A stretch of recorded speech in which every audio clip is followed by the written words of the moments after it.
লন্ডনে যেতে ঢাকা হজরত শাহজালাল আন্তর্জাতিক বিমানবন্দরের উদ্দেশ্যে রওনা দিয়েছেন বিএনপি চেয়ারপারসন খালেদা জিয়া।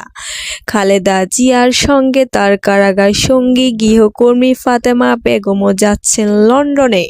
মঙ্গলবার ৭ জানুয়ারি রাত ৮টা ১৫ গুলশানের বাসভবন ফিরোজা থেকে খালেদা জিয়ার গাড়ি বহর যখন বের হয় তখন সঙ্গে গৃহকর্মী ফাতেমাও ছিলেন। ১৪ বছরের বেশি সময় ধরে ভোলা বাসিন্দার ফাতেমা কাজ করছেন খালেদা জিয়ার গৃহকর্মী হিসেবে।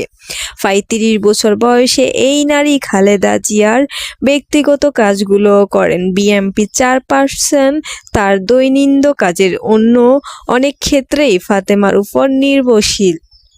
দেশের ভিতর তো বটেই, দেশের বাহিরেও খালেদা জিয়ার সঙ্গে থাকেন তিনি। আওয়ামী লীগের আমলে ২০১৮ সালের ৮ ফেব্রুয়ারি খালেদা জিয়াকে কারাগারে পাঠানো হয়। তখন তার আইনজীবীরা ফাতেমাকে সঙ্গে রাখার আবেদন করলে তা মঞ্জুর হয়।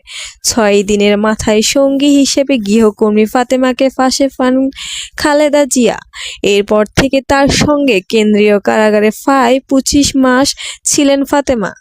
বিএনপি মিডিয়া সেলের সদস্য সাইরুল কবির খান জানান, দলীয় চেয়ারপারসনের প্রতি ফাতেমার মমতাবোধ, সবসময় পাশে থাকার চেষ্টা, চেয়ারপারসনকে প্রয়োজনীয় বিষয়গুলো মনে করিয়ে দেওয়া সহজ সব কাজেই ফাতেমা করে থাকে।